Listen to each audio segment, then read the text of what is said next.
Well, good morning, Delphus Trinity and my friends and all these surrounding areas, and really to the very ends of the earth. It is so good to be with you.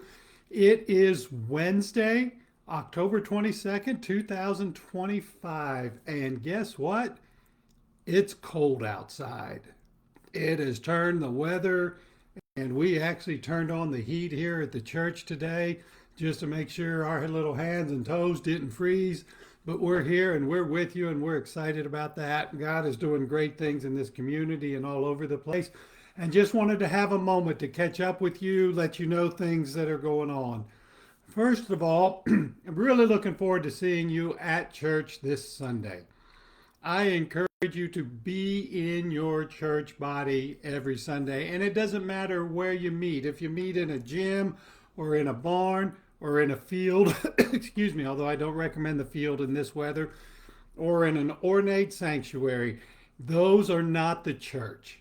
The church is the body of believers, sinners saved by grace, who get together to worship God and to encourage each other in our walk together through this life. And so be in church, be in fellowship. We are not solitary creatures. We are designed to be in communion with each other. And I also encourage you to make God your priority. We find so many excuses to not be there.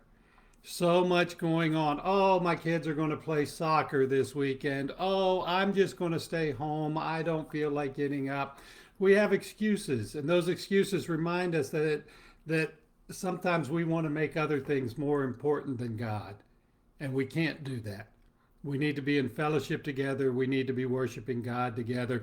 So I encourage you to be out there in the church this week. You can be with us, but be somewhere. Be somewhere worshiping God this week. Now, for us this Sunday, I'm excited. It is our craft show and our bake sale. It's kind of an internal thing, but I was looking here today. Looks like I'm going to have about 9 or 10 tables set up of people within our congregation just sharing from their gifts and their talents. And you can come in before the service and see it. If you are in the show, anytime from about 8 o'clock on, I will be at the church. You can come over and set up your table prior to the service. If you want to come over when we're setting up on Saturday night for services on Sunday, just get in touch with me and we can arrange that.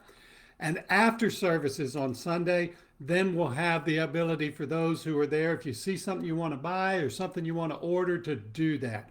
Our young people are going to be doing their table as kind of a fundraiser. They're going to have a few items to auction off.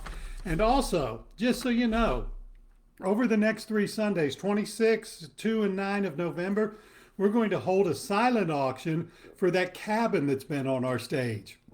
That cabin was built for VBS last summer. We've incorporated it into our stage sets ever since. And we're going to have a silent auction for that. And if you win that silent auction, after we are done with it in our spring series, you will be able to take that and do whatever you'd like to do with that cabin. It will become yours. And so we just want to go ahead and take care of that. Those funds will also go towards our youth fundraiser. Speaking of fundraising, we've got some things coming up that come up annually, and sometime here in November, you'll hear us talking about giving towards these things. Obviously, scuba goes on year round, but once a year I like to do a little special. Hey, can you give to scuba? We just spent a whole lot buying Bibles for the 109 kids that come. And coming up also is our Shoebox Christmas program. We have 363 students that we are hoping to reach this year with this Christmas gift. Been doing this for years, and so you'll hear me start talking about that in November. Anytime you have above and beyond tithes and offerings, these special things should never take the place of tithes and offerings. But anytime you have money above and beyond and you want to bless lives, these are places where you can do it here through the church. And so we just want to make you aware that's coming up. Sunday, we're going to continue our series in James, and I am excited about it. We're in the 4th chapter of James this coming week. We're got a few more weeks left in it, and he just has so much to say to us, to the church today. So please be here as we do it. I will also share briefly on Sunday the vision statement that I shared at our charge conference this past Monday. We had our annual charge conference, setting the stage for next year, fulfilling some of our legal requirements here in the state of Ohio and with the Global Methodist Church. And I did share a brief vision statement, and so we'll be doing that going forward. If you are planning on coming this Sunday night to our Esther Bible study, don't. We finished up last week. Earlier in the year, we did Daniel, and we ended up having to add an extra week. And this time around with Esther, we were able to finish the book 1 week early. And so it all balanced out over the course of the year. But we will not be meeting this Sunday night for our Bible study because we've already completed that. If you weren't able to come and want a copy of the study guide and stuff from that study, just let me know and I will get that to you. I can do it either electronically or hand it to you in person.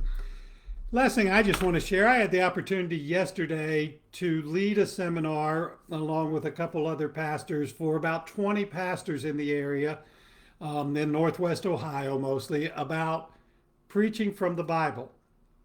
You know, it's an interesting thing. So many people do sermons and stuff and never, ever mention more than maybe half a verse or a couple verses that kind of fit their narrative. And yet there's a movement afoot, especially within some of us within the denomination, to get back to teaching scripture on Sunday morning. It's like I said, if you have a problem with anything I ever say on a Sunday morning, your problem is never going to be with me. It's going to be with the book, and you'll need to talk to the author of the book to understand what's really going on there. But it was incredible to be with these people. It was encouraging, it was uplifting, and I am so grateful to have had the opportunity to be part of that. And I thank you for a church that makes it possible for me to help equip and empower other pastors to share the gospel of Jesus Christ. And that's what we're going to do. We're going to preach the gospel in season, out of season. We're going to preach the gospel. We're going to stay true to Scripture. And we're going to do everything we can because of the faith we have to let that faith be a living faith that makes an impact in our community and in our world. So I'll see you this weekend. God bless you. Have a wonderful week.